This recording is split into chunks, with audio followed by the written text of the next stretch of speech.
Before the next episode of X Job Downloaded starts, I have a big favour to ask. If you've enjoyed any of our episodes so far, please can you click on the follow button on your platform. I'm on Apple, Spotify, Google, Amazon and YouTube. It costs nothing to follow, but makes a real difference to me as a podcast producer. Thank you.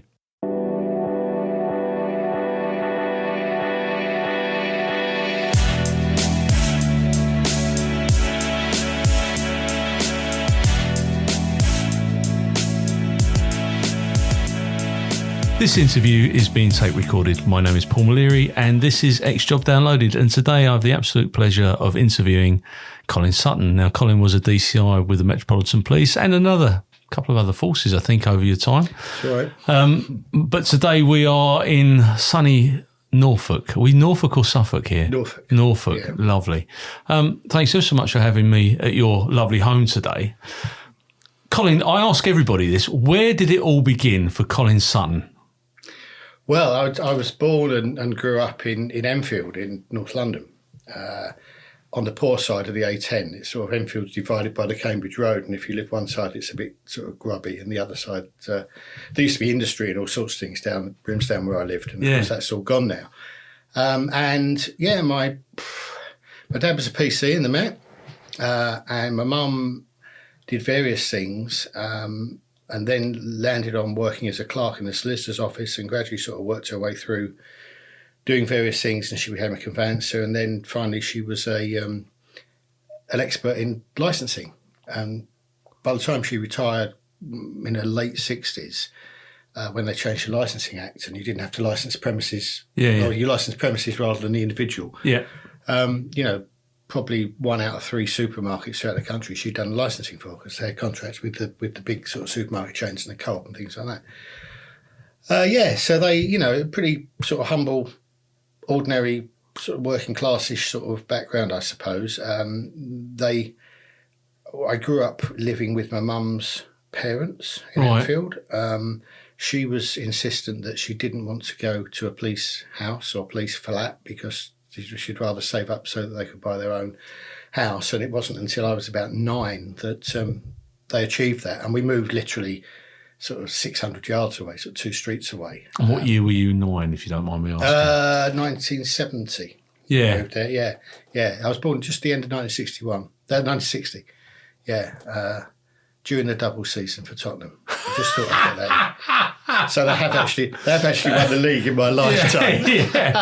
And I went to the local school there, and Dad was in the job. Dad was a PC at Edmonton, and then went to traffic. And I kind of grew up, I suppose, with him and his mates. I'm an only child, and I was kind of taken along with Mum and Dad quite often. My mum insisted, so I kind of knew all of his, still know, those that are still alive, his kind of colleagues. And so I suppose I was sort of immersed in that kind of police family and socialising and so forth from quite a young age. And it does have an impact on you, because my dad was a copper, and it really does have an impact on you, your social skills. And I found it when I joined the job, there were still people in the job that had served with my dad. Yes, yeah. So I had a reference into SIOs, and that was part of my life. It was it was funny. And one thing was that I actually did a day's duty with my dad when I did my attachment to traffic. Yeah. He was at Finchley, and that's where we went to the traffic garage. We had to do 3 days as probationers. They only let me do 1 day with him. So that's just quite nice. I've actually been in operator in the car to my dad. And I mean, the other thing was quite funny. Dad was before I remember it, he was an aide to CID. And I think he and his partner were somewhere where they shouldn't have been, or weren't somewhere where they should have been. You know how it goes. It's in the 60s. And he got sort of bumped off, and he took his bat and ball home and went to traffic and found his niche there and was happy for all his service. He ended up as an instructor at Hendon at the driving school. Right. But he had a little bit of a down on the CID as a result of that. And when I, much later on became a DI and was working with, and I'd mention people, and he'd say, "Oh, his dad was in the job. I know his dad," because as you said, it happens a lot. He'd say, you watch him, his dad was a bent bastard, Yeah. all this sort of thing. And, it's not necessarily mean, the same dad, does it? But yeah, so, yeah, he was, Dad was a funny character, really, because he's a very bright bloke. He's got some lovely watercolours on his wall at his house that he won coming second in the Brain of Enfield competition in about 1986. He's getting old now, obviously, but he was fantastic at quizzes and things like that, and his knowledge. But even more than I was, and I can be a bit, he was like his own man and called a spade and said what he felt. And, never got promoted in the job. I think he tried once or twice to take the exam and never really put the time in to do it. And he retired just after I did my year out as a uniform sergeant in 85. So he didn't mind calling me Sarge, but he wasn't going to call me Sir, so he retired. But yeah, so that was me sort of growing up was that, and my maternal grandfather was there at home. Obviously, he'd retired. He was very old. He was born in 1893. Wow! And he'd had the most amazing life. He was an orphan and lived in an orphanage of some description in Leicestershire. And I think it was 1907, so he'd have been 14 or maybe 1906 and 13. He decided to join the Navy and lied about his age and joined the Navy. And they rumbled him and sent him away, but not before they, as he told us, put him over a vaulting horse and lashed him, And then, of course, the First World War came and he was in the Leicestershire regiment, got blown up in the Somme and got involved in the hosiery trade. He had factories in England, in Leicestershire, and then one in Dublin between the wars, and split up with his sort of partner and was going to open his own business in Edmonton. That's how that side of the family came to North London. And for a very clever man as he was, he made a sort of cardinal sin in that he paid for all his equipment from a German firm in late 1938. And the thing was frustrated by the war. He never lost his money, and he ended up as a tax inspector. But he was a remarkable man. He was, older than I am now. He was still playing Middlesex League cricket. Really? And then he retired at 65 and got bored. And he went and he was a night shift foreman at a manufacturing firm in Enfield. And every single one of his employees at that time, so this would have been late 60s, early 70s, every one of his employees was West Indian. Wow. And they loved him and he loved them. Yeah. And we've got photographs of him at their weddings where he's literally the only white person in the entire Fantastic. wedding. And it was him really that, whereas very close to my dad and certainly job-wise and as an adult, very close to my dad. As a child, it was old Mac that, as he was known, his name was McLean, and he was the one who sort of gave me my values about not being racist, about valuing women and all sorts of things. Actually, he was miles ahead of his generation, given that he was born in the 19th century. Yeah. He had very sort of modern views and sort of imbued them into me. So, he died when I was 18, unfortunately. He was 86. He'd lost both his legs. It's amazing. You're quite right, though, because I think that generation were completely different. They were. He was born under in Victorian times. Yeah. We still had an empire. Yeah. And inclusion wasn't a byword then. No. And he was, some of the things he told me as I was, I really wish I'd have had another 5 or 6 years of him, Yeah. As an adult. They say I got my A-level results. He died about 2 months later. He said he was just waiting for you to get to uni, then he let go, sort of thing. But I don't know. But he, two things I remember that he said to me. One was he said, all politicians are corrupt. He said, you'll just find the Tories are corrupt for sex and Labour are corrupt for money. Well, over the years, that's not been far from the truth, I think. And the other thing, and I remember him saying this to me as quite a young child, saying, when you grow up, he says, Scotland and Wales, there'll be different countries to ours. I said, well, how are they going to do that? It's like they can't break away, can they? They can't sort of dig a trench. He said, no, but they'll have their own governments because they're the people there that need to. So kind of this is in, I don't know, again, same sort of time, late 60s, very early forward 70s, thinking. very sort of forward. So he was, a very bright man, and he was a big influence on me when I was little, certainly.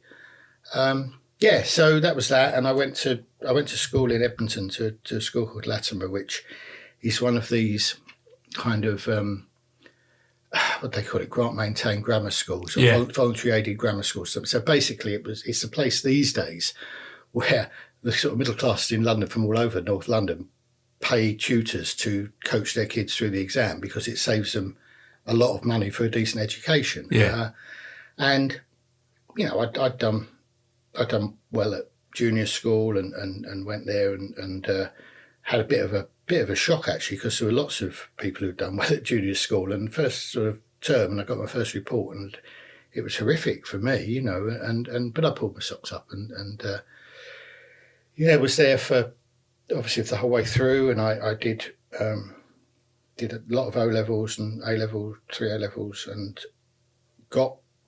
I wanted to go to university. I wanted to go and do German with linguistics. I did German to A level, and I liked Germany and the culture and the language, and still sort of speak it reasonably well. And there was this course. It was at York University. The only place that did it at the time was 79. German with linguistics, and the whole business of language and everything fascinated me. And Dad said something along the lines of, "Yeah, that's a really good idea. Linguistics. We can open a linguistics shop and corner the market. Now go and do something sensible." So I went to do law at Leeds. But by that time, I'd been working for my mum's solicitor's firm as a outdoor clerk. So going to court, you know, assisting the barrister, taking the papers along. While I was in sixth form and while I was at university, I did that. And I'd kind of decided really that I didn't want to be part of this idea of sort of helping people to get away with things. And I mean, I can tell one story you'll like actually from that time. There I am, I'm 18 years old, and an old Ron Daltrey, who was Mum's boss, who died not so long ago actually, he said, "I've got a job for you. Can you go to the Royal Courts of Justice in the Strand, and you've got to go and see a judge in chambers, if you like, a master. And they call it taxing, and it's going through the legal aid bill and sort of scrubbing out the bits that they won't pay for."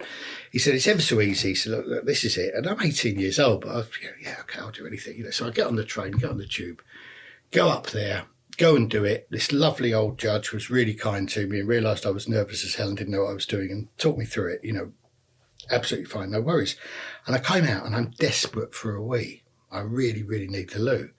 And I'm sure you've been to Royal Courts of Justice. Yeah. You know, you've got the stone walls and they've got like bits of cream paint on them with sort of handwritten, hand-painted signs everywhere for the court numbers. And I couldn't find the toilets. But what I do find is there's a short flight of steps with double doors, and the steps have got red carpet on, and it says on the doors, "Judges' Corridor, strictly private." So I'm thinking, well, the judges have probably got a lavatory, haven't they? So I'm in a suit, I've got my briefcase, I go through this door and this lovely plush red carpet, and I see the sign for the gents. So I go in and it's got the sort of airlock, the double door system. And I go through the first door and it's pitch black and I can't find the light switch.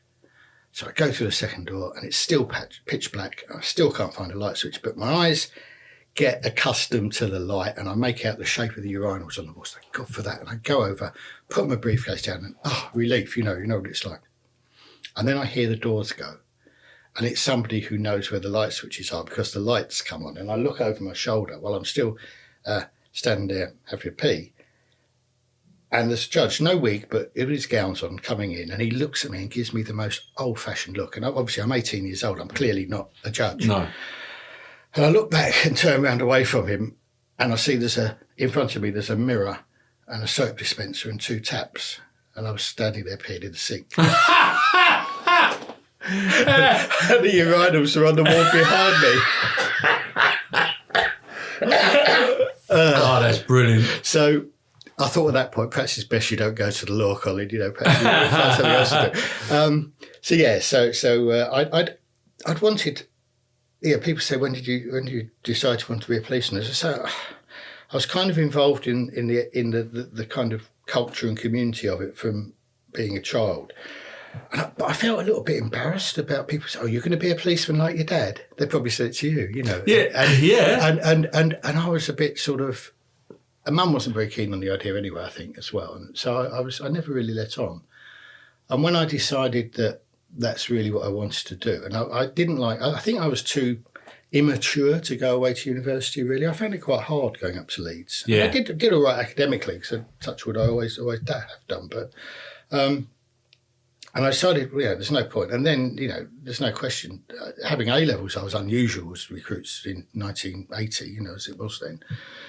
So I applied to the Met while I was at university at Leeds. And what I didn't know was, of course, you have to give your home address, not your university address. Yeah. And I didn't know they acknowledged your application with a postcard. Oh. And, of course, the postcard turns up at home. Mum and Dad see it. And the next thing I know, they're banging on the door of my university flat, having driven 200 miles up the M1 to say, what's all this about? So we kind of went out and had a steak and a Bernie Inn or whatever you did in those days, and talked about it. And I kind of, persuaded them that I'd thought about it and it's what I wanted to do and I was going to do it. And from that moment on, they were just behind me and that's what happened. So did you finish your degree? No. You didn't? Not there, no. I did eventually, but not then. So I did a year and a term at Leeds. Right. And then the way these funny things sort of happen, my dad at the time was working at traffic control at Scotland Yard. So it's like the central command complex, but for traffic people.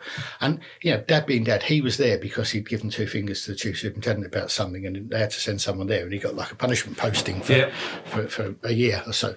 And he was there. And what happened, I applied I went for my interview, I think it was November 1980. And one of my friends had applied just before me and he'd got a date for February 81 to join. So I was expecting it would be sort of Easter time, maybe April, that I'd go if I got through. And I got through and somebody, I don't know who this man, it was a man, is to this day, but somebody broke his leg and told the Met, sorry, I'm going to have to delay my joining because I've broken my leg. I'm not fit enough to join. Oh, never. And he was joining on the 5th of January 1981, but he told them on like the 23rd of December. And they're thinking, with the Christmas post, how are we going to fill that place? And they're literally looking through it, recruiting, trying to fill this spare place on the 5th of January. I said, oh, look, this bloke here, his dad works at traffic control, so we can get the papers to him. And he could. So they phoned me up at home and said, do you want to join on the 5th of January? So, yeah, okay, why not? Now, all that did was it moved me forward a few months, which you think doesn't make any difference. So, but just bear that in mind. So I joined on the 5th of January 1981. Yep. So I went to training school. I enjoyed training school. It was good fun. I trained at Wanstead. I didn't train at Hendon. I was the first one that trained all that time. We used to go to Hendon once a fortnight for drill and swimming.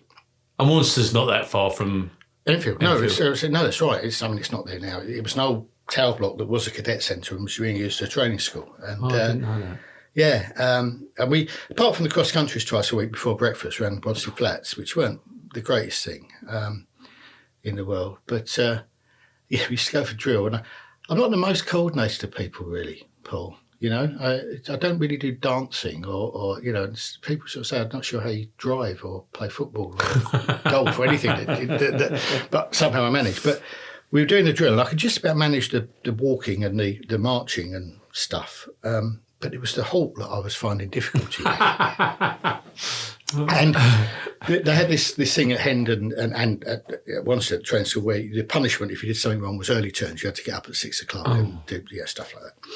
And the only one I got in my whole 16 weeks was as a result of being cheeky to the drill sergeant at Hendon, which is never a good idea.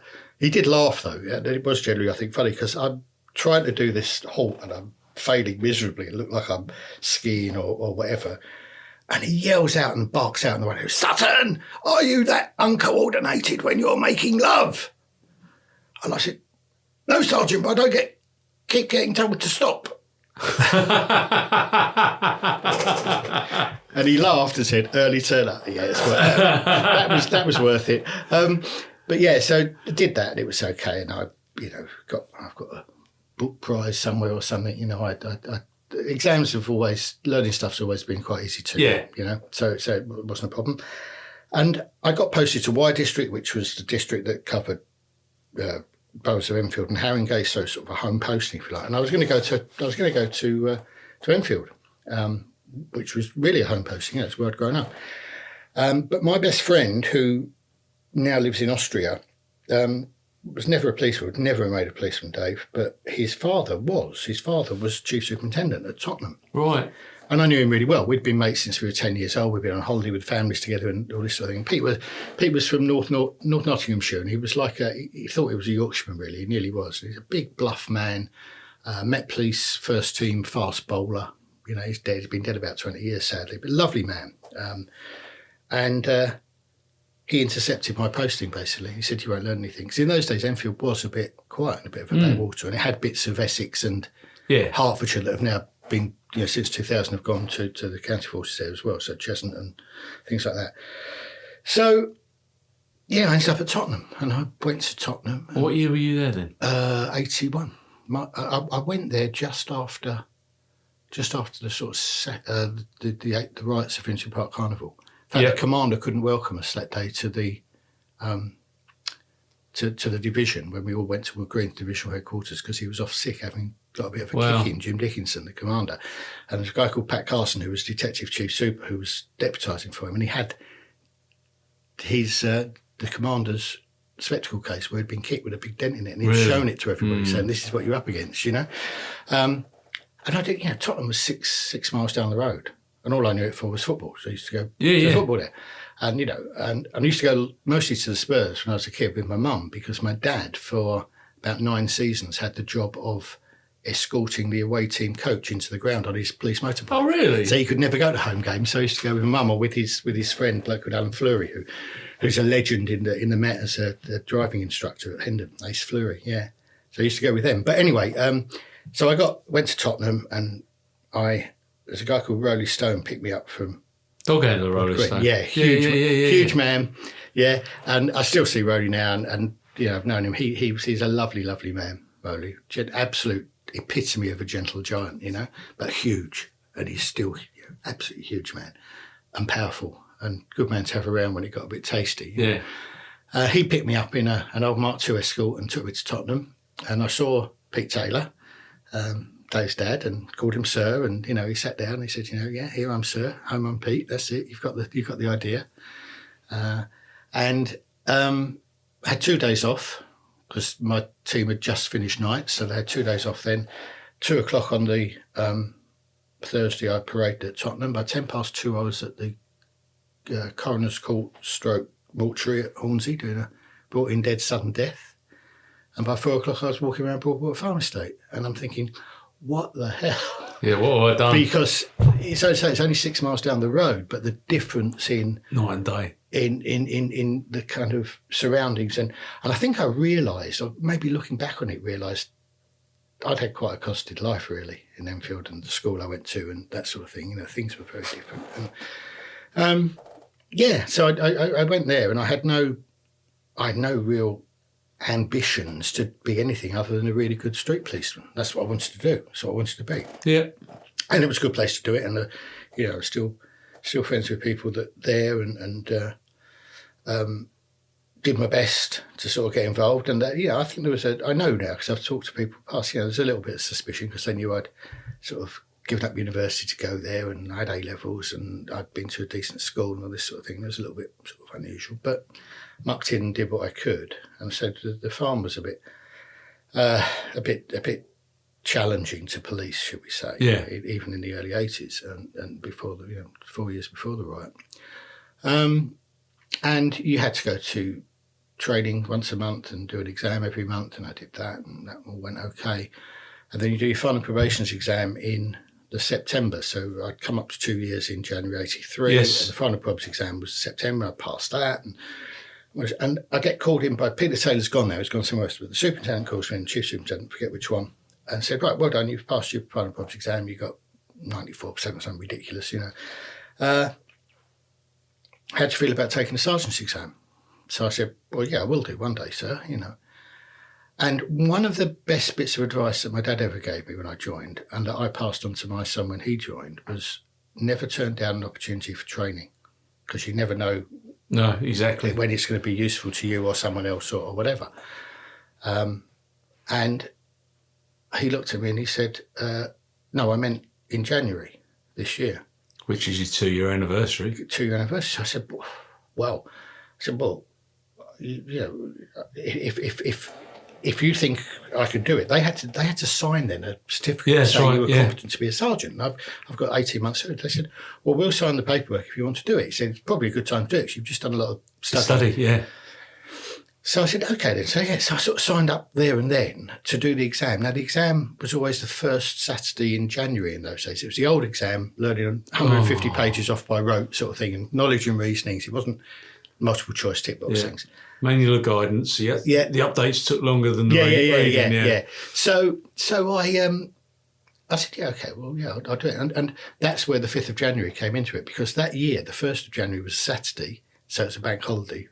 And so they put the exam on the second Saturday, which was the 8th, and I had 2 years in on the 5th. And I had to have 2 years. So if that bloke hadn't broken his leg, then I'd have joined later. I couldn't have taken the exam that year. Who knows? It's just fate how things happen, isn't it? So I went along to Ponders End police station to the promotion classes that had been running for about 6 weeks, and there's this sergeant there called Bob Barker, who I worked with as an inspector later on. He's a good guy, actually. And he pulled me to one side after. He said, "You've got no chance." He said, "They're 6 weeks ahead of you. There's no point in you coming here. You're not going to, give up now. You're not going to do it." Which only really served to make me think, yes, I am going to do it. Yeah. So I saved all my leave up. My inspector, a bloke called Dave Stobbs, who died recently, really, really instrumental in teaching me as well. Great. I'll talk about some of the things he said to me. But he organised for me to be the warden at the section house for a month because there was somebody sick. And I was sitting there studying. Now, I took about 10 days off in a row around Christmas. And I didn't do any studying on Boxing Day and Christmas Day. But otherwise, I didn't go out of the house. I was sitting there, cramming. And I was even cramming in between the two papers that ended on the Saturday of the exam with my mate's car that driven me over there, because I'd need to do some more stuff on firearms. That was coming up in the afternoon. Anyway, long story short, not only did I pass, they did it competitively then, so you had an order. I was 27th in the Met. Wow. They wanted 400 or so sergeants that year, something like that. So, I was well competitive, but you couldn't be promoted, even if you were in the top 400 they needed, until you had 5 years service. And I only had 2 and a bit. So actually I thought, that's okay, I've got that. That's in the bank. That's in the bank. I can do something for the next few weeks and months and years. And then somebody told me, because I was in the top 100, I had to go for the interviews to go for Bramshill for the special course. So don't ever give up anything that you get offered. So, of course I'll do that. So I go along to the yard, did an interview there, got through that, and then had to go up to Preston, Hutton Hall. Hall, yeah. Yeah, and I've heard this from some of your other talking to people about CID courses. Yeah. Went to Hutton Hall for this 3-day, and it was like a civil service extended interview type thing, yeah. And there was a guy called Richard Wells, who became a DAC in the Met. I think he might have been a commander at the time. There's a bloke called Graham, who was the Chief Constable of Cheshire at the time, and some civil service bloke, and they were doing the interview. And Richard Wells was a modern languages person, and he'd seen on my paperwork about my German, and so he started speaking German to me, so I started speaking it to him. And this Scots fellow who was David goes, "Mr. Wells, we will only be speaking English in this interview." Oh, sorry, like this. But it was anyway, I got it, basically. Spurs were playing West Ham, first game of this football season. I was doing something at Spurs, and I got phoned up by the Wally Poulter, who was my inspector by then, because I didn't say, because I'd been acting sergeant from virtually when the results came out in April. Right. Said, "Oh yeah, you've got the special course. You're going to Bramshill for a year." And then it was a whole year you went down there. Wow. And I didn't know what to think. I thought, well, it's good, but I'm really going to miss this. And I've not really done much policing, know. So yeah, I missed it out. After taking the final props exam, I couldn't drive police cars. I couldn't work the command and control. I couldn't work the P&C. I was just a walking bod. And they wanted to form this Broadwater Farm community team. So I got roped onto that. And so for about 4 months, all I did every day was walk around Broadwater Farm. Wow. And there's a limit to how many things you can have thrown at you, know, and how you...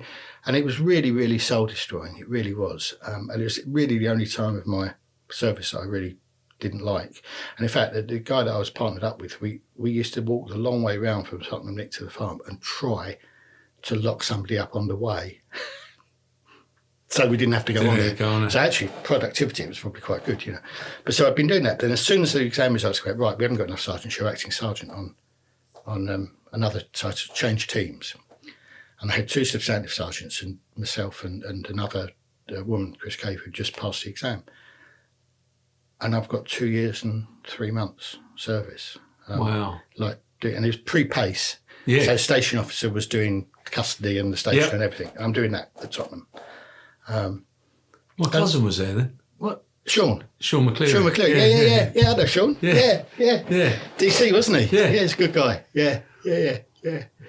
It was a tough old place, you know. It was good, but yeah, it was. I think I kind of. Were you there for the riots then? Were you? No, I'd gone by then. I'd been promoted by them. Gone away.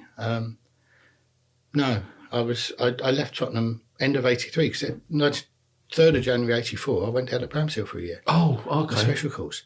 But during that time, what did I do? Well, I did my driving course. That time, I did whatever I could to try and sort of understand what I was going to do with this career that was going to be different to how I'd planned it, because I'd quite like getting involved in crime and things like that, and particularly sort of proactive sort of stuff. And I was thinking that, you know, that 5 years would have been great, so I have a couple of years to do on the crime squad and proactive team or something like that and learn a bit. And it all sort of got thrown up in the air by the fact, you're going away for a year, and I really didn't fancy going away for a year. What was the reaction of your peers though? Because I don't mean this in a disrespectful way, but you wouldn't be an archetypical Bramshill boy in my books.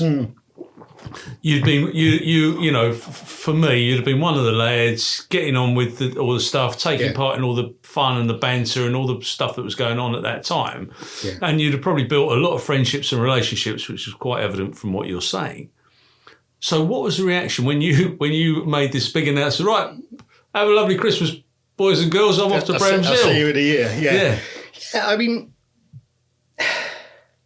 do you know, I never really... I wasn't aware of any kind of antipathy or any kind of resentment amongst them. I'd done my best to be busy and to work as hard as I could. And when I was thrown into that situation, I'm 22 years old. I've got 2 years and 3 months service, and I'm acting sergeant at Tottenham. You know, I'm getting people like Winston Silcott wheeled in front of me for murder and things. Yeah. You know, it was a busy place. And I kind of learned early on, and I talked about it with my dad, you know, and I said, I think the worst thing I could do is pretend I know more than I do. And actually, all I've got to do is ask, because I don't think I'm stupid. I think I can pick stuff up, but I don't need to be told twice. But I do need to be told. Yeah.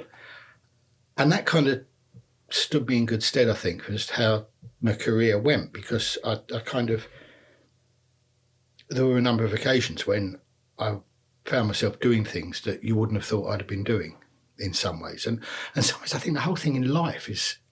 The best moments in life are when you're almost out of your head and looking at yourself and think, Christ, am I really doing that? Yeah, I agree. You know what I mean? Yeah, just silly things, like when I stopped playing football and I started refereeing. Very first time I refereed a football match, is this really me doing this? You know, so it doesn't have to be sort of momentous things, but just stretching yourself and doing new things, you know? So, yeah, it was all... I mean, there were two... I'll name them because they're lovely guys. And again, I stay in touch with both them. There was a bloke called Bob Elder who was a big wheel in the Federation, eventually chairman of London Met Federation or whatever. And his partner in crime, Malcolm Peake, who Malcolm worked for about 50 years for the Met as a civvy call handler afterwards. And they were both on this shift that I was going on, and people were saying, they are going to eat you alive. You know, they're so good. You know, Peter Taylor had said to me when I went this, if I had 12 Bob Elders and 12 Malcolm Peakes, I could clean this division up in 3 weeks. You know, they were very active, old school PCs. And the very first night, it was a night duty that I was acting sergeant. I got me 2 stripes on, and I go across to St Anne's Road subdivisional station. I'm section sergeant there, and I can't drive. No basic driver's then. You had to have done the police course to drive. Yeah. So I couldn't even drive myself around as section sergeant. And Bob wasn't driving the area car, the fast car that night. Somebody else was. So he was spare. So I said, "You're going to take me out then, Bob?" I thought, grab the bull by the horns. I didn't know the bloke. Yeah. I knew him by reputation, but I'd hardly ever spoken to him at the time I'd been there. And we went out in this old red Hillman Avenger, and we're pootling about Tottenham High Road. And see these two lads go behind down the side of a pub in Tottenham High Road, opposite Tottenham Town Hall. And they've gone behind the buildings there, and I sort of spotted, I said, "What are they doing there?" But I said, "What?" I said, "There's two blokes going in there with a bag, I'm not sure." So we pulled up, put the lights out, and we sat across the road and watched, and we waited for about 10 minutes, and they came out. These bags they had were now huge and stuffed. And what we now know happened was that there were some lock-up garages there, and they'd burgled one of them, and it was a market trader who sold T-shirts, and they'd nicked a load of T-shirts. Right. And we're sitting in this red Avenger, which doesn't really, although we're in uniform, doesn't really look like a police car. They walk across the road quite close to us, and they go to a phone box, old-fashioned BT red phone box. They put the bags outside. They both go in, and they're, as we now know, ringing for a minicab to come pick them up and take them away. And Bob started the car, slipped it into drive, drove onto the pavement, rested the front bumper against the door of the phone box, and called for the van to come along because they're just brilliant. They're just stuck in there, and which I thought was brilliant. Yeah, it was great. And so it was kind of an icebreaker in some ways. My very first night as a sergeant there, I'd done the good bit, from my point of view of actually spotting them and saying these need a look at. Bob does so a bit outlandish, but perfectly legal and not horrible, not violent or anything like that. And I got along with that and thought that was brilliant. And we got on like a house on fire. We still do. But I wonder if that cunning and guile is replicated in the police service now. I'd like to think there are still characters in the police. Yeah. But I do really feel sorry for the modern police service because they're not allowed to be free thinkers. Yeah. And they're not allowed to have an opinion unless it's a political opinion that falls into the modern thinking of the police service. Yeah. I'll give you an example, actually. That later on, when I was in uniform at Holloway, we had a job there where we were getting lots of push bikes, pedal cycles stolen from Holloway Road, and one of the reliefs there got a nice looking mountain bike that was given to them by a supplier, cycle shop, and they basically loosened every single nut and bolt on it, left it left it on the Holloway Road and waited for somebody to jump on it and ride it away. And of course, as soon as they tried to, it just collapsed in a big heap of parts, and they all jumped on him and he's nicked. And I was talking to Joe, to my son, about this, and because he was working in Kingston, they had a similar sort of problem with cycle thefts. And I said, it worked. He said, "Yeah, I'm not sure.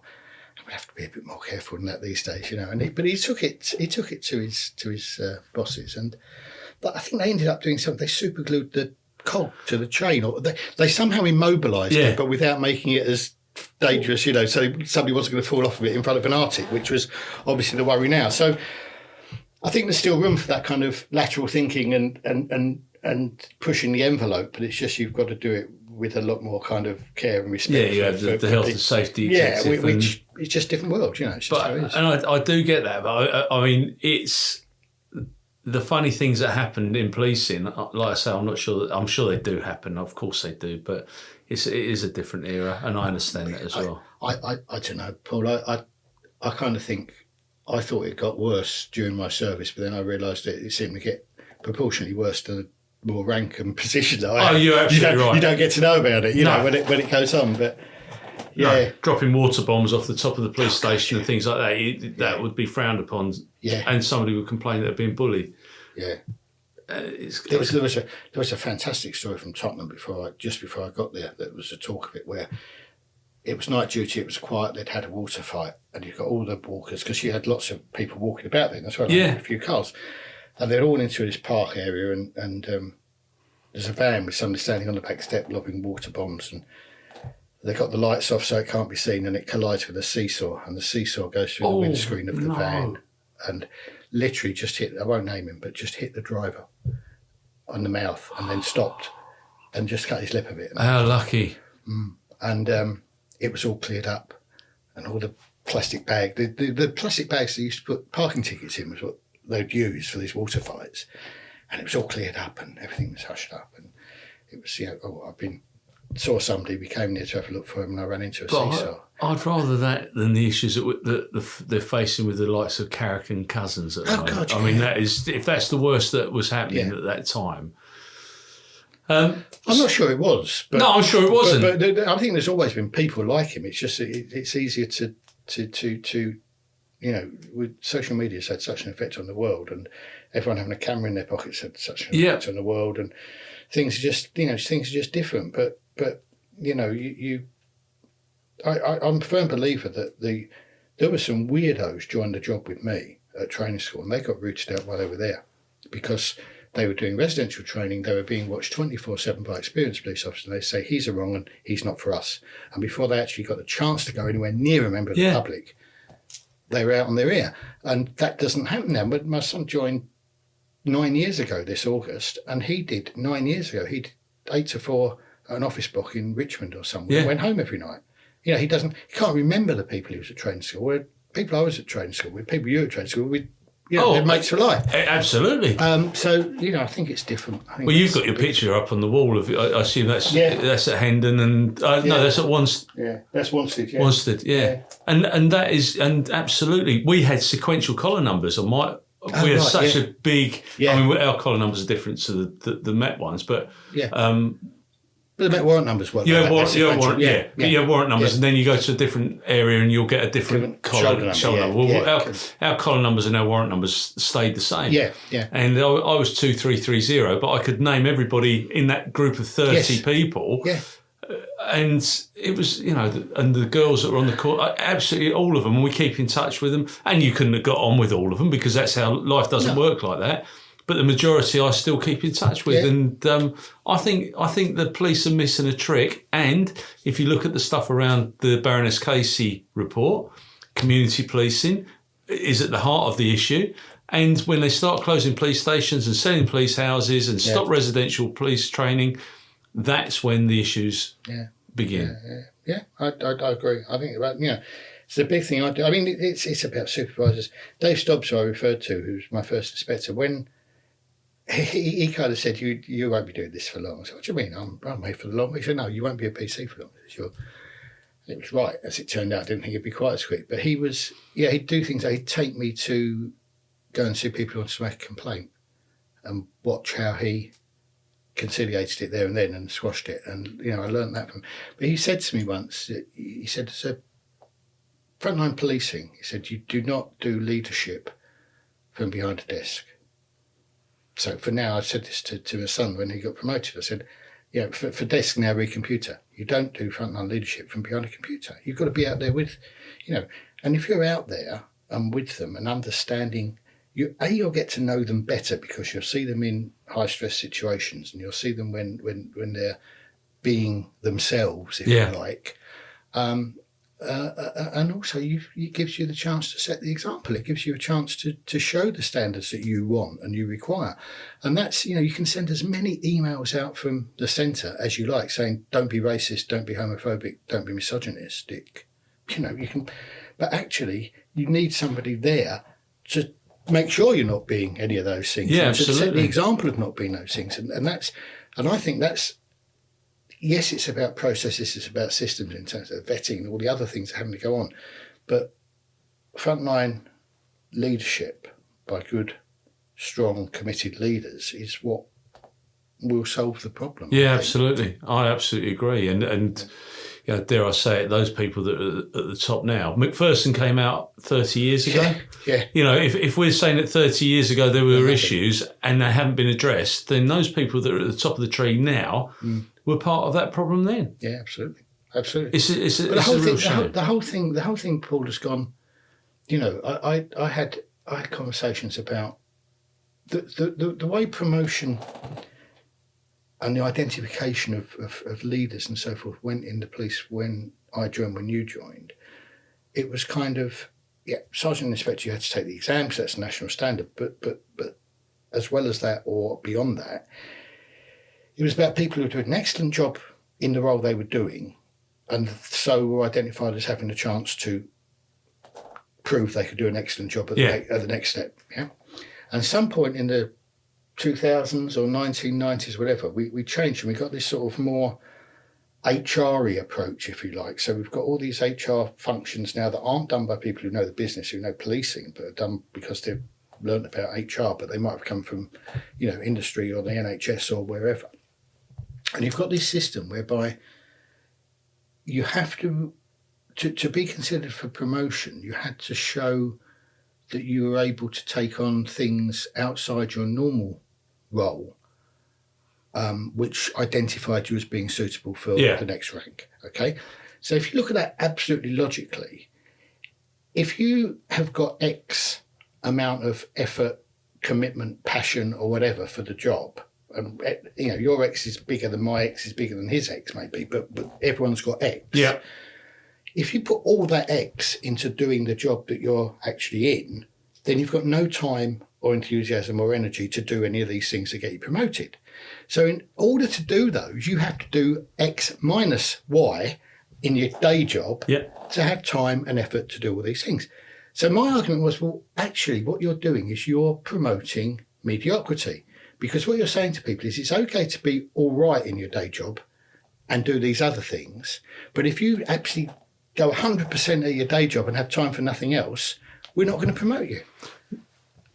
Where does that make sense? No. Where does encouraging mediocrity make sense? And what does that do for the service that the public are getting from those people in their day jobs?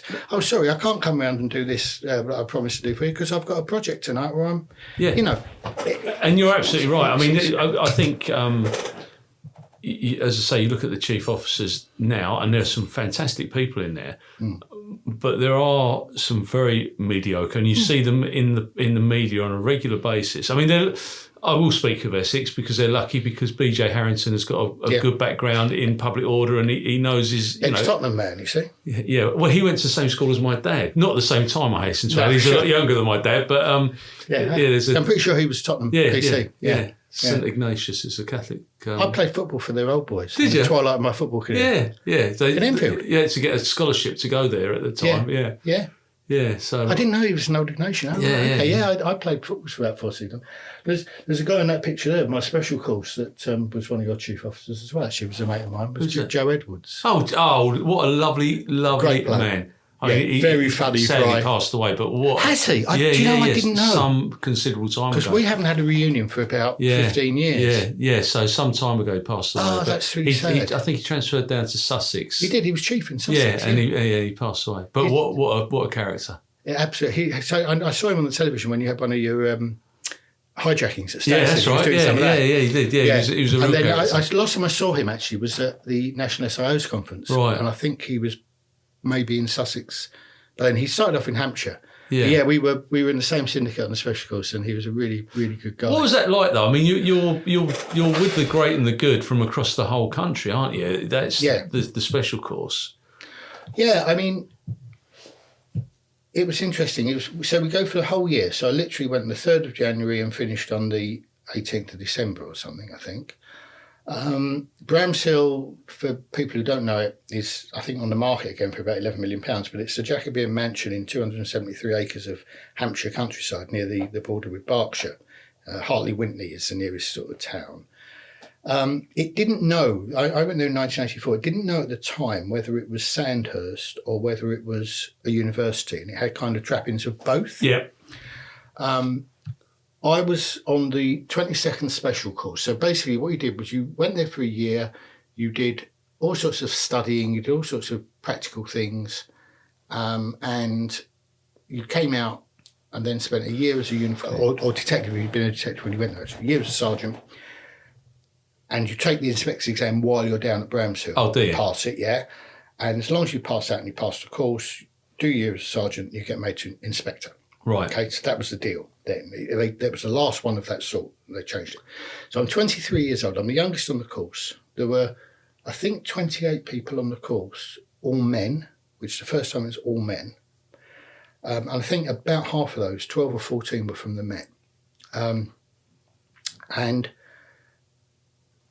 the interesting thing was that some of the people on it were on what was then the graduate entry scheme, so they'd gone on, and they knew they were going on it, and then others had got to it having been in the police. Actually found out that my 2.5 years at Tottenham, I'd done more policing than some of them. Oh, yeah, absolutely. And there wasn't anybody. There was a guy from Devon and Cornwall. There weren't any from any really tiny small forces. Staffordshire, I suppose, was one from. But a lot of, there were 4 or 5 from GMP. I think there was only 1 or 2 from West Midlands, a couple from Avon and Somerset. Normal sort of one from Sussex, Joe from Hampshire, Joe Edwards. But yeah, so there were 2 sort of things. There was the academic side of it, which was fine, was good. We did some bizarre things in some ways. We did like an outward bound course. So we went down to Brecon Beacons with the paras for a couple of days, and they showed us how to build a basher and all this sort of stuff. And then we went to Wales for a week and did all these outward boundary things and abseiling and canoeing and all these sort of exercises. And you took it in turns to be leaders, and there were some quite powerful characters there. Yeah, I can imagine. A couple of ex-Marines. A couple of ex-Marines. A couple of ex-naval officers. Some people who had been, Oxbridge, decent universities. There were only 5, I think, on the course who didn't have degrees, of which I was one. So I'm the youngest. And because a lot of them were married and a lot of them had young families as well. And you go down there, and I mean, Wednesday afternoons was sports day, so I loved it. It was, football. Which is an army thing, isn't it? Yeah, and university. Yeah. Both, but we end up playing. I played half the season in goal, which was, we didn't have a goalkeeper. And I've never really, I sort of did it because I did it for fun sometimes. And in those days, you didn't have a sub and someone got sent off or got injured, I'd do it, that sort of thing. So played half. I got my worst ever injury playing football, playing goal against the RAF at Cranwell or somewhere. But anyway, so we did that. Cricket in the summer.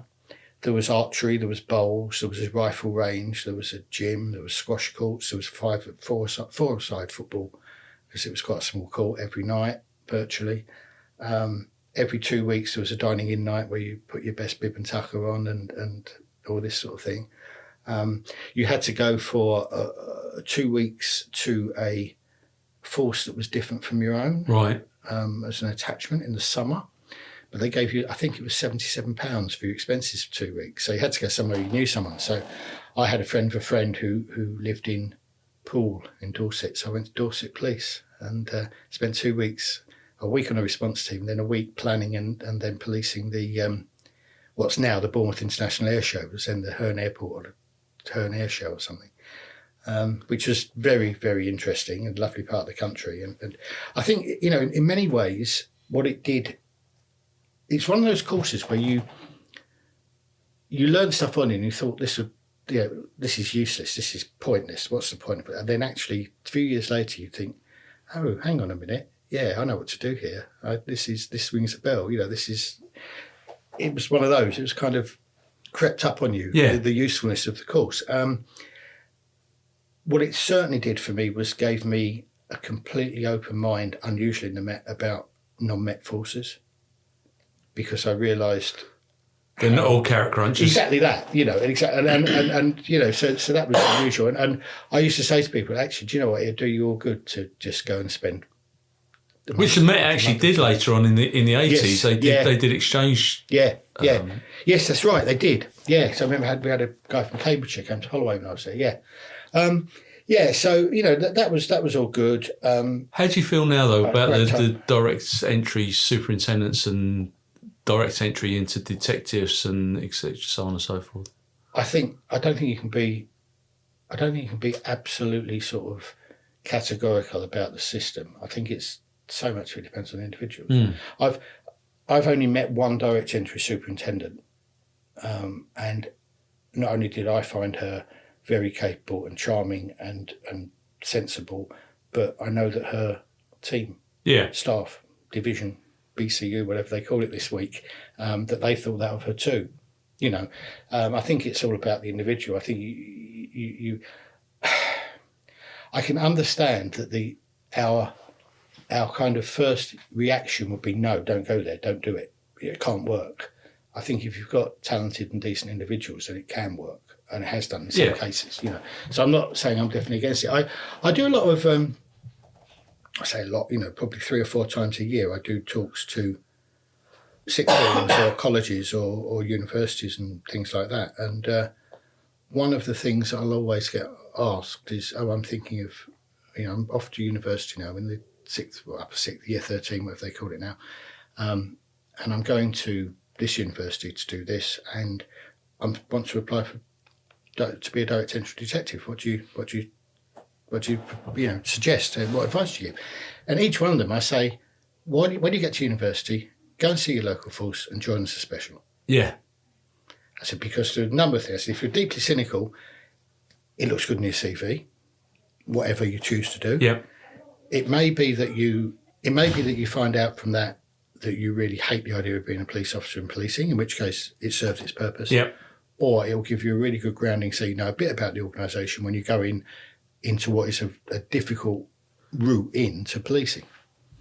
Whether any have done it or not, I don't know. But that's what I'd say to them. I think that's... Well, I was talking to a former colleague who was a chief officer locally here, and, I've got a view on it because BJ Harrington announced that a person who was previously a scaffolder has gone back to scaffolding because they'd gone in as a direct entry detective. BJ, in fairness, didn't raise that bit, but he did because I know the kid involved or the fellow involved. And we were having this conversation, and our mutual friend said, well, look, when we took them on in our particular force, they'd all come from a investigative background.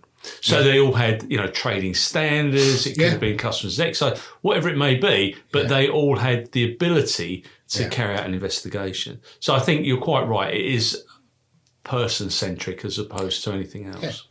Yeah. I'm a wood made good, as they say. I never did DC or DS. Did you not? No. I mean, we haven't got onto it. But yeah, I did my year at Bramshill. Passed it. I went to Paddington. Well, they told me my posting as sergeant was going to be Stoke Newington.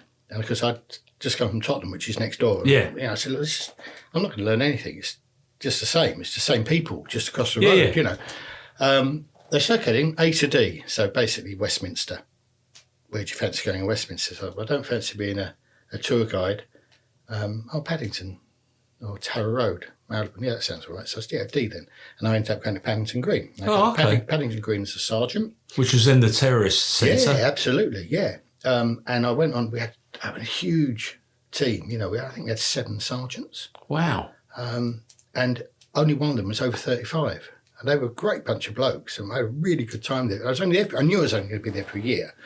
And then I was there for about 6 months. And to be honest, when you were in the custody office, you were a word processor on 24th of June 1984 at Sussex Gardens West 2. You did loiter, being a common prostitute, you did loiter for the purposes of prostitution. And you'd write that 30 times a night some nights. Yeah. Because it was all done by hand. And there was a big problem there at that time. But it was also very different sort of policing to Tottenham. Really, hardly any vehicles. And actually you didn't need them because it was quite a small ground and you were often quicker to walk across it. We had the terrorist suite there, the security suite as it was known, which is all done on overtime. And you could earn fortunes on, all done in overtime. It's funny how Special Branch seemed to manage to bring somebody in bank holiday weekends, which we didn't complain about, but no. There was always some... They wouldn't arrest anybody for the rest of the year. There was always some... Good Friday. Some feckless Irishman would be brought in on Good Friday. But yeah, I mean, it was... I charged sort of celebrities there. Boy George and his brother was one. Jamie Blandford, Marquis of Blandford. Oh, he wow. got done for drugs. He was absolutely charming. He was a lovely... He was just head in hand saying, what the fuck have I done? That's basically what he was all about. John McNee, was the Brighton bomber. We charged him while I was there. Oh, wow. And it was an interesting time. And there were some absolute characters there. There were one or two PCs who'd been there since the old Dixon of Dock Green, Paddington Green. And one of them, he literally, he had 30-odd years service, 31, 32 years service, wouldn't go. And he'd his job, I think, when I got there, was to count the radios each day. I think that was all he did. And he was like the chief superintendent's assistant clerk or something. No wonder he didn't want to go. Basically, the chief superintendent was looking after him. But the chief superintendent went and a new one came. And he said, well, I'm not having this. He's going back on the team. So he comes back onto our relief. And the first day he's there, sergeant who was in the control room, because then the control room was local and you were all off your team sort of thing, you know, you're all together, who was a little bit bit mean really, but we had a shoplifter. Did somebody detained by a shoplifter? He sent this old boy down to deal with the shoplifter. Well, he's not been out the nick for sort of 20 years, you know, let alone. So I picked a probationer up and he's down there and gave the probationer to him and said, right, you sort that out. So we had a chat about it and I said, look, you know, we can't. So we decided he could be jailer, he could be permanent jailer because we didn't have civilian jailers then. Well, of course, that was a nightmare as well because you'd have solicitors in there and everything. And you'd say, I won't give his name, but let's call him Fred. His name wasn't Fred. So, Fred, could you go and feed the prisoners now? Feed them? They're criminals. We don't feed them. Stuff like that. And he literally, I've seen him literally pull his stick, he's trudging out of his pocket and walked down. I said, where you going, Fred? He said, so go off and beat a few prisoners up if that's all right, Sarge. You know, he didn't mean it. No. Just do it in the solicitors in there. Oh, for God's sake. And there's this wonderful, I've got to tell you this wonderful story from there where the commissioner came to visit.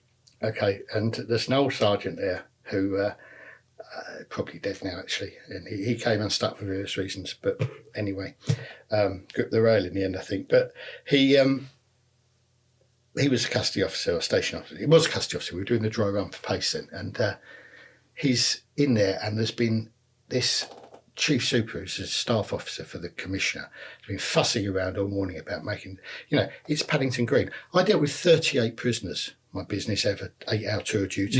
Yeah, that's how busy it was. It was really busy in there, and it was, you know, chaos. I think it's gone now as well. No, yes, it's all squatters now, yeah.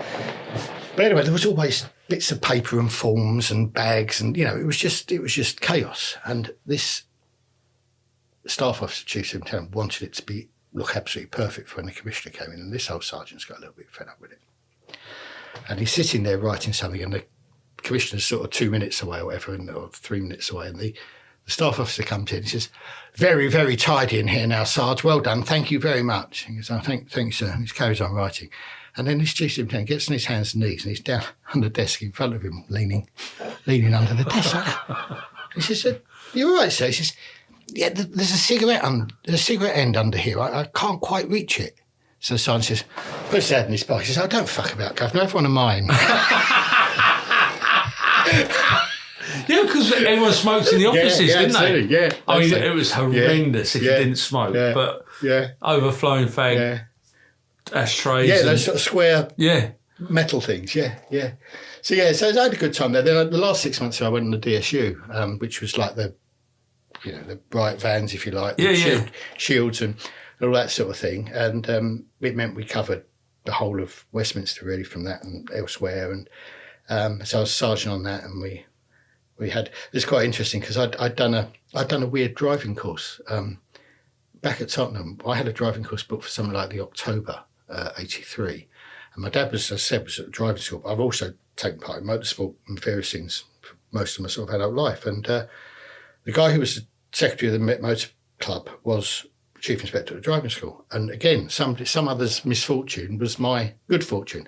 Somebody pulled out of a driving course last minute because they'd injured themselves or something. And Mick Turner, who was the chief inspector, said to my dad, he said, Colin's coming up in October. He said, do you reckon he'd take the place on this course and Tottenham can get an extra course that way? He said, because they have to take an exam the first day, but he'll be okay. He can do that, can't he, by Monday? So I squared it with the bosses at Tottenham. They were happy to get it. So I ended up doing a course that was for traffic patrols. Oh, right. So I got things like Land Rovers and Carriers and I did the van straight away rather than just Panda, and it was all 3 weeks of driving school. Loved it, fantastic time. The very first time that I drove a Carrier or a blue light vehicle was as a sergeant with the DSU Carrier down Oxford Street. Now, given what we'd done the courses up in Cambridgeshire and all this sort of thing. It's all about overtaking on dead straight roads in cars, and I'm going wow with a long wheelbase diesel transit down, with all those buses down and Oxford Street. Yeah, that was my initiation to blue light driving. But yeah, so I had a good time on there as well, and it came out and they said, right, you're being promoted on I think it was the 17th of December 1985. So given I was 25 in the November, so about 3 weeks before, I had 4 years and 11 months police service, of which I'd spent a year at Bramshill, 6 months at training school. Bloody hell, anyway, and I'm 25 years old, and they sent me to Leighton. Oh, right. In East London. And, I go across to Leighton, and it's like, nobody from the special course ever comes out this far. We never get anyone like you, sort of thing, So I'll go to Leighton. I'm 25 years old. Some of my relief, some of my team got more service than I've got age. Yeah. And again, I had to fall back on thinking, look, I've got a couple of really experienced sergeants here. I need your help. Yeah. I'm going to be leaning on you, and I ain't going to pass it off as my own work, sort of thing. But all I need to do is to actually tread water, and I only needed to tread water for 7 months. That's all I was going to be there, because while I was on the special course at Bramshill, they came around and said, "Well, who hasn't got a degree?" Hands up, 5 of us. Right, there were 6 places to go and do a degree full time. There's only 5 of you. You fill the form and you've got it. Can I do German with linguistics? No. Just like my dad. So I did 6 months at Leighton, and then I went to University College London, UCL. Oh, wow. For full time for 3 years on full pay, inspector's pay. No way. And did my law degree. So I did it. I had to do all 3 years because my first year that I'd done didn't count because it was too long afterwards. But I was 26 when I went there, and there till I was 29. And I'd done so little policing that when it came to the holidays, I'm thinking, this is daft. I'm finished now. It's May. I'm not back till middle of September.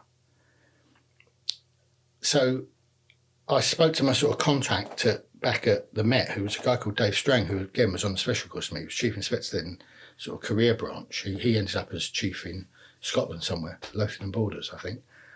And David was quite a good friend of mine. And I said, look, I'm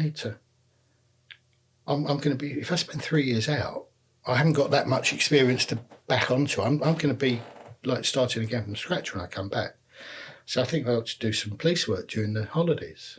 It's very unusual. I got a phone call or a letter or whatever it was, no email then, from the Federation saying, we battled for years for people who are on these secondments, these scholarships, not to have to come back to work, and you've done it. And I just said, well, okay, I understand that for most people, but for me, I think this is the right thing to do. So I'm going to do it. And that's how I ended up going to Holloway. And I went to Holloway, and I was just covering for the relief inspectors on their holidays, basically, at Holloway. And it was brilliant. And whether I'd grown up with a year away or whether I just was more comfortable in my own skin about what I was doing, I really don't know. But I went there, and I just took to it like a duck to water, the place, the people, how we worked. And I was there sort of on aid or strapping or on loan or whatever you call it. And as I'm coming up to the end of my degree, the chief super there said, I've got a space I'm holding open for you if you want to come here permanently. So I said, yeah, absolutely. So I started going there in 87, and I was there for the next 5 years on and off for the first 2, but then spent a long time on the relief at Holloway. Just fantastic people, best people really that I've worked with in terms of a team. That's interesting because I interviewed a guy called Alan Evershed who was a... Yes, I listened to that one. And I think he said about Holloway being a great place to work. It was busy, it was busy. We had 6,000 custody numbers a year. Wow. While I was there. And my team, they thought they'd let me down if we didn't have... They used to keep like a league table of arrests. If we not had 100 arrests in a night duty week, they think they'd let me down. God, I wonder what the arrests are now. I know. Well, it went down as soon as we went to sector policing. But yes, I was there on the relief for quite a long time because I applied to go to the TSG. Right. As an inspector and got selected. And every time they shuffled the inspectors around every sort of 8 months or 9 months, I'll leave Colin, he'll be going.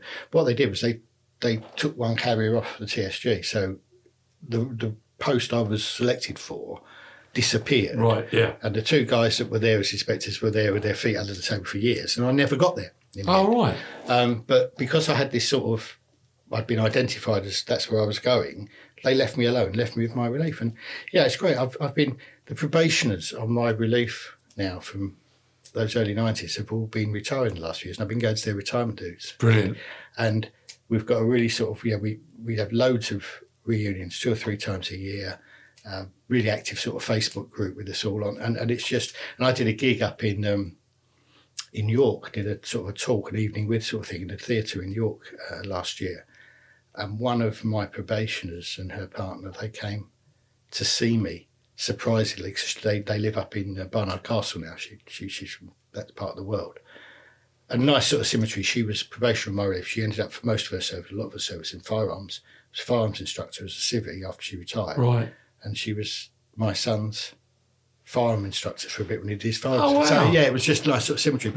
But so, yeah, really, really good people, really enjoyable place. We had the Arsenal football. Of course. That I was bronze mobile at, so I did all the shield people, the TSG and whatever, and the traffic.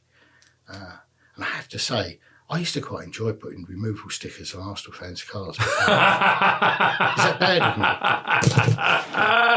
But it was and that was the old Highbury as well. Yeah, it was, yeah, and during the George Graham era. So you'd go in to watch it and your head would be up like that, but they played Wimbledon. It was just, it was, and they were very good to us. They were very good to us. We used to go in and the relief used to hire the indoor ball court there. They charged about 10. Oh, really? Once every 4 weeks. And so we'd done our nights, we'd had the 2 days off. The Thursday back late turn, we'd all meet there at 11 o'clock, say about 20 of us. And we'd play 7-a-side with revolving slabs for 2 hours and then go to work. Have lunch and go to work. And it was that kind of bond, it was. But that's how you build camaraderie. I say this in every interview with people like yourself. And the camaraderie needs to be... And with the camaraderie comes trust and community policing. Yeah. It's not rocket science. I mean, again, I was only, even when I started sort of full time there with the relief, I was still only 29, I suppose. Yeah. And I had a guy a bit older than me. He's still serving in New Zealand. Oh, wow. And he had some, I won't go into it, but he had some difficulties with a stepchild and lived close to me and just came and knocked on the door one night. And it's him, and his wife was older than him, and I'm sitting there, my first wife's making a cup of tea and that, and I'm thinking, this is part of the job though, Colin. You're the welfare officer. I'm and the fact that he's more experienced than me, older than me, and again, there's a book in there somewhere, my mini books, it's Minis under across the world or something. Right. He sent it to me from New Zealand. He's a great guy. But that is what you do. And I did. I used to say, we'd work together, we'd play together, we'd fight together. Yeah. And that was what it was like. And some really, really top people there, and people who really cared about what they did and about how they did it.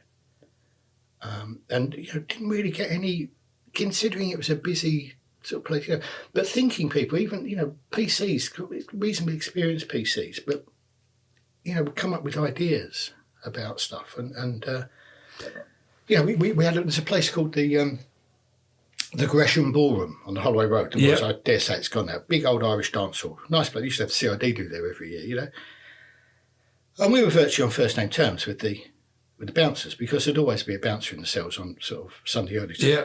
Because there'd be a fight, and then they'd get, he did it, and they'd never get charged, and it'd never go anywhere. We were having a team meeting one day, and this PC said, "Sir, do you reckon we caused the problem by sitting up there at 2 o'clock when it turns out?" So I said, "What do you mean?" He said, "Well," he said, "they come out, they've all had a drink," he said, "and normally there's been a bit of an altercation or whatever, and normally one of the women, it's normally the women, come running across the police car and saying, 'He's just hit my boyfriend, he's just hit,' he said, 'We've got to do something, because if we're not there, they go home.'" And I thought, it's radical, but actually, because everywhere, probably time immemorial, cops have sat outside nightclubs when they turn out, all over the world, and, and we've always done it. And it was giving a PC with about 7 years service, 8 years service, having the confidence to come out at a meeting and say, why don't we do this? Yeah. And then running with it and saying, yeah, okay, we'll give it a try. We'll give it a go and see what happens. Bloody worked, didn't it? Yeah, of course it does. And we were sometimes the provocation to the problems. And it's like the police service don't have a problem with drugs until they find drugs on a suspect. Yeah, exactly. You know, exactly. That's how it goes in time immemorial. But that's the point is actually having that. I was proud of having that kind of atmosphere on the team, relationship, where he was happy to come and do that, and not just think, oh no, the governor will just say, don't be stupid, you know. And that was one of those things that I kind of learned from Bramshill, if you like, that actually that's the best way to encourage people to grow and encourage people to do a good job. And hopefully I took that through, and it went through to time in the emergency. Well, and I think it did, because that reflects in some of the stuff that you've done subsequently. But you're right. How many times have you sat with a governor and they've said, because I said so? Well, why are we doing that, governor? Well, because it's almost like because I said so. There's no rationale to it. Yeah. There's no policy that they can write down. There's no strategy that they can write down. It's because they said so. Yeah. And to have that ability to encourage and trust your staff to make a decision, because they are dynamic decision makers and risk assessors, and they know what it's like. They're actually doing it, you know. Well, they're on the ground more, aren't they? But so, what point do you go on to CID and get involved in the crime element? Well, if you read my first book, he says. Well, we're going to put all your books. We're going to put all the links. I'll give you it if you haven't read it. But I say in there, essentially what happened in 1983. Go back to that. Andy Taylor, whose car I was sitting in at the sergeant's exam. When I was APSing, we'd been on a late night raid. We're coming home. We come across a fire in Enfield town. He goes to get the fire brigade. I try and get in there. I get beaten back by the flames. 2 people die.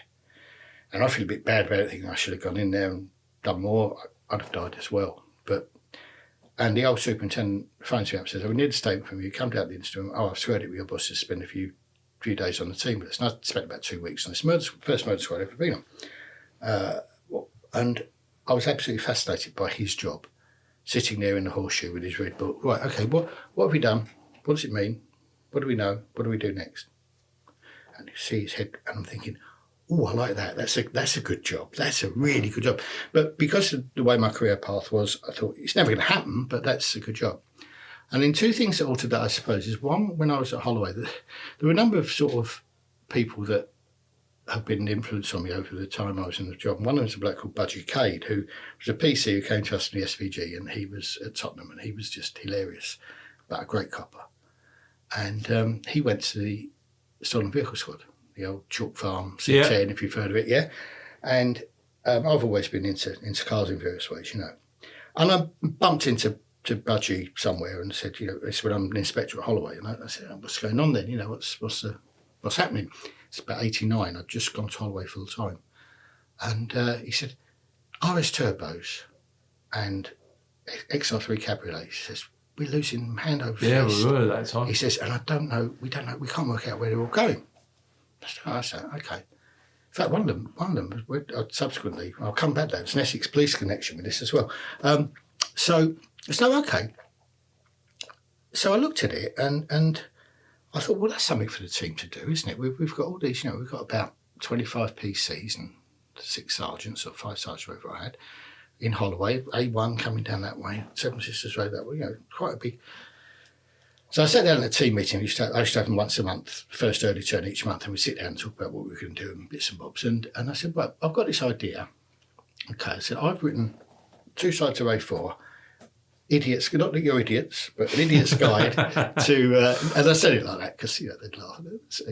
I said, to see if an XR3i or a Ford Escort is a ringer. This is how you decode the VIN number. This is where the secret VIN number is. This is where the stamped in one is. This is where these are the colours they should be. You know, all on 2 sides basis. Right, you all have one of those. We'll keep a red book in the control room to log when we stop them, because otherwise, if they live on the ground, they'll get fed up with being stopped. Yeah. So for 1 month, we're going to stop every single one we see. We're going to go through this with it, and if we can't find one that's wrong, then we'll give up. Bloody second one we stopped. Really? Right. Get called up for a PC. Governor, can you come and give me a hand? I'm not sure. There's something wrong with this, but I don't know what it is. It's Holloway Road. It's an XR3i cabriolet, and it was on a Q plate. And that was the scam. And it obviously had filler where the stamped in number was. So we took it in. I pulled the radio, because Budgie had told me this, that Ford used to put them on trains coming through Tottenham, funnily enough. And it's a big wide bend. And it was slow enough for the thieves to jump on, take all the radios out and jump off again. Oh, my. So what they started doing was taking the radios out at the factory, and they'd send them in a van to whichever garage the car was going to on the trail, and then they'd marry the two up again. So to make sure they put the right radio in the right car, they'd write the last 7 digits of the chassis number, VIN number, in biro on the label on the radio. Right. So if people didn't know that, if you pulled the radio, you'd have enough. It's the same as the engine number on a Ford, was then anyway. You'd have enough to do a check and see if it's stolen. So we've identified this as being stolen from Chelsea. And, new car, less than 1,000 miles now. And got it was Judge's son that owned it, actually. He came down with his keys and still worked the glove box, and he found dog hairs that were from his Labrador in the back, and, nice statement saying to him. And then we worked out where this bloke had bought it from. He was an innocent purchaser, this bloke. Say innocent, if you're paying $4,000 for a 12,000 car, how innocent are you? But that's another question. Went over to Chingford, where this bloke he bought it from. We found a stolen Capri 280, the last of the 2.8 Capri body shell, and a stolen XR2 in this bloke's garden. So we'd had those in. So all of a sudden we've got 25,000, 30,000 pounds worth of stolen cars that we've got in one afternoon back at Highbury Vale. So I think I better phone Budgie. So I phoned Budgie. He and a bloke called Steve Wimpley, who died. I went to his funeral a few years back, unfortunately. Again, came from the SVG to Tottenham, Steve Wimp. And they came over and they said, you've done a pretty good job here. There's a job in this. This is what they're doing. And Budgie had just lost his partner on the team because she was long-term sick because he'd written off an SD1 on a surveillance in Warwickshire. So he had no one to work with. He said, I'm going to ask my boss if you can come and work with us for a few weeks. I said, Budgie, I'm a relief inspector. He said, and he knew people. Next thing I know, you're going to SO16 for, I was there for about 3 months with this Budgie's partner. We got 72 of these cars back. They had a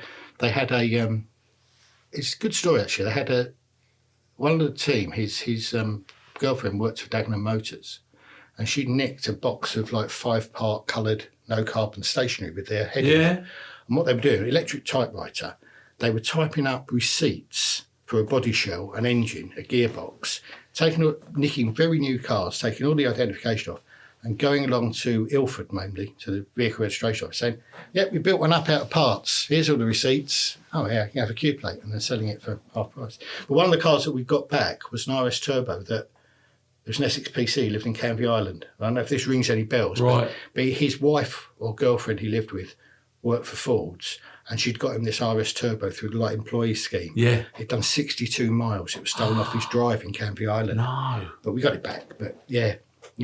So that was good. So I'd done that sort of bit, and I'd kind of had this thing back of my head, and I thought, I actually quite like doing this. And I remember sitting down with the DI at Christmas do one year at Holloway saying, I really want to come across and have a go at it and give it a go before I finish. He says, you haven't done the groundwork, Colin. You can't. He says, just carry on doing what you're doing. You'll be a bloody chief superintendent, and you'll be fine. Yeah. You like doing your public order and your stuff and your football and stuff, and be happy with that.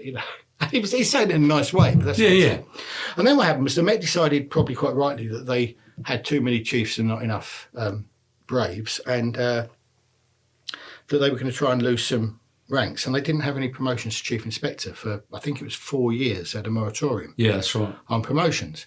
And I'd given, this was about 92, 93, and I'd been on paper at least an inspector since 85, so I'd already done quite a big chunk, and again, the career development branch sort of rung us all up. I've missed a little bit out there. They had this new high potential development scheme. Yeah. If you did a special course 1985 onwards, you were on it. Or if you joined, and because I did 84 special course, I wasn't on it, and I'd not been promoted, so I got the ump. I thought, well, why not? Right. So they said, well, we're doing an assessment centre, do that. So I said, all right, I'll do it. So I did it, and I passed it. There were four of us passed it. And I got back on the. Yeah, I think I'm probably the only person to go on the high potential to see him twice, and still only make chief inspector. But there you go.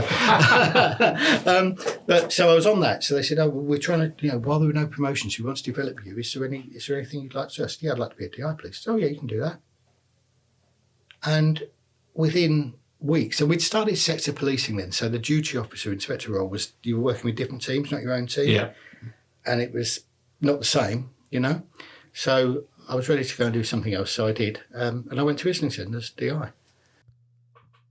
This is the end of the first part of Colin's interview. Make yourself a cup of tea, come back and click on the link for the second part. Thank you.